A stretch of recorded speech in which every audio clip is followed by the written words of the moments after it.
Welcome to the System Design Framework channel, where we simplify complex system designs and turn them into easy-to-follow step-by-step guides.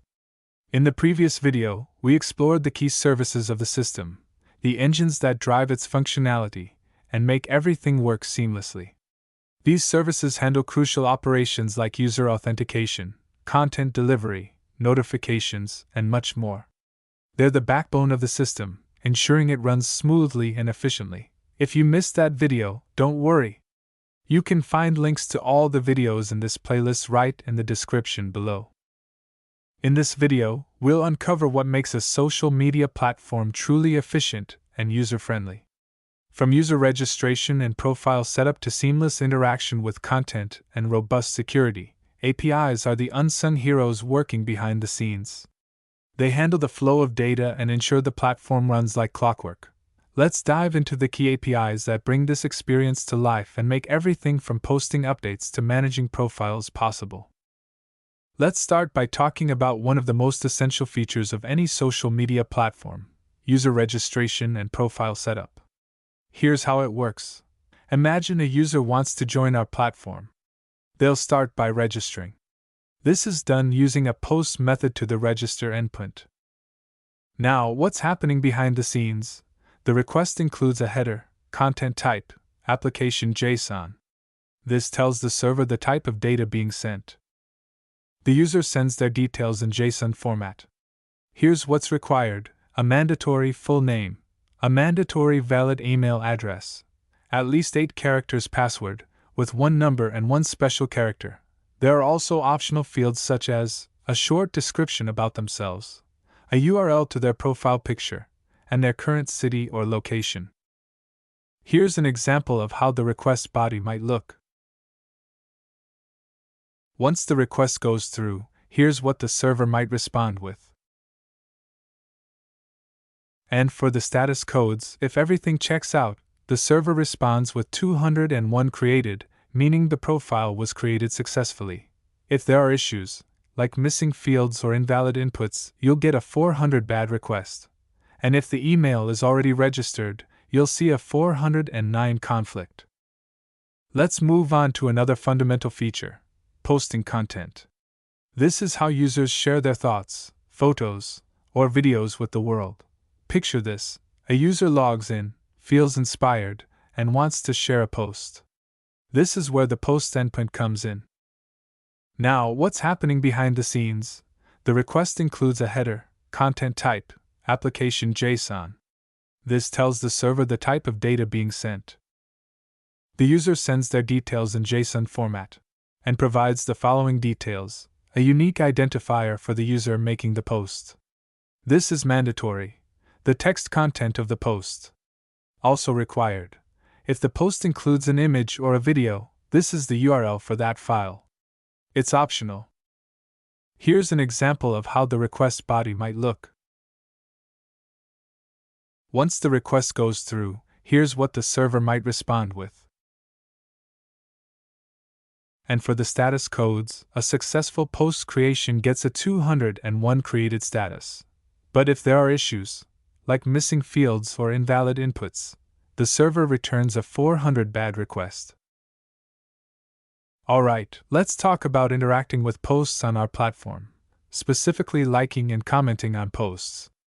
It's a simple, yet essential features that keeps users engaged. When a user sees an interesting post and wants to like or comment on it, this is where the like or comment endpoints come into play. Now, what's happening behind the scenes? The request includes a header, content type, application JSON. This tells the server the type of data being sent.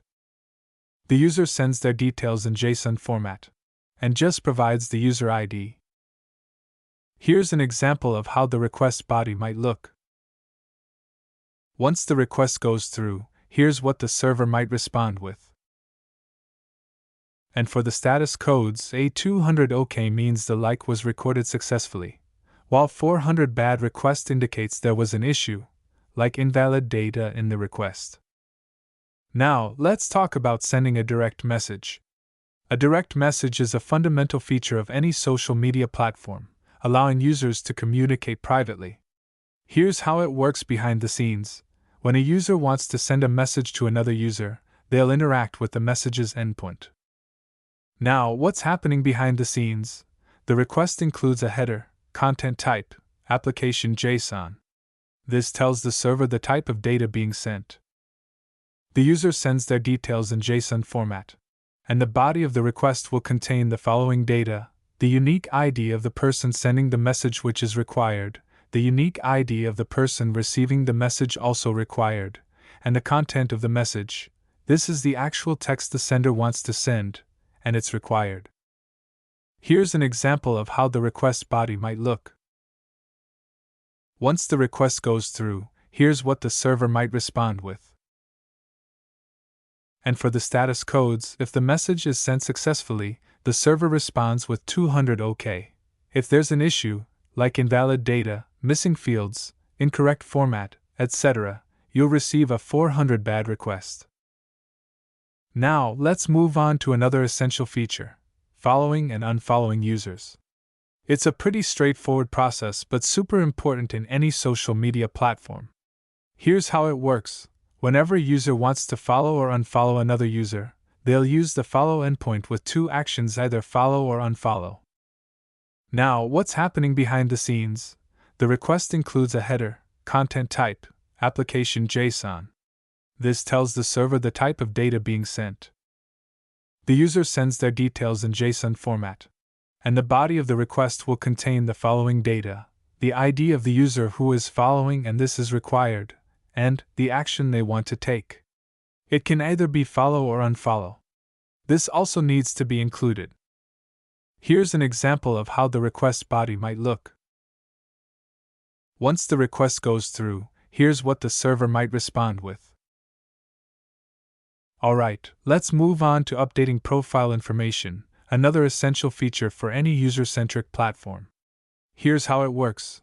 Now, imagine a user has already joined the platform but wants to make some changes to their profile.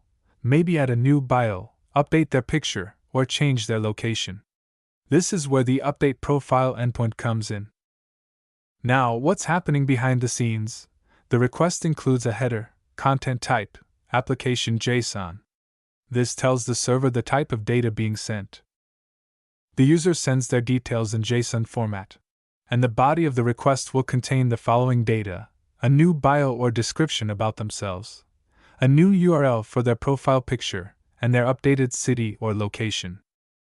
Here's an example of how the request body might look. Once the request goes through, here's what the server might respond with. Alright, let's talk about how users can take control of their privacy on the platform. It's all about giving them the tools to decide who gets to see what. When a user wants to update their privacy settings, they use Privacy Endpoint for this. And the body of the request will contain the following data: options to control who can view their profile, and options to determine who can send them direct messages. And that wraps up this step in the system design of a social media platform. We've covered the key APIs that are essential to the social media platform. Remember, if you want a deeper dive into this step, or want to explore all the other steps in detail, just head over to www.systemdesignframework.com. It's all there. And it's completely free. In the next video, we'll take things further and explore the next step in designing a social media platform. Trust me, you don't want to miss it. Hit that subscribe button and turn on notifications, so you're the first to know when it's live. See you there.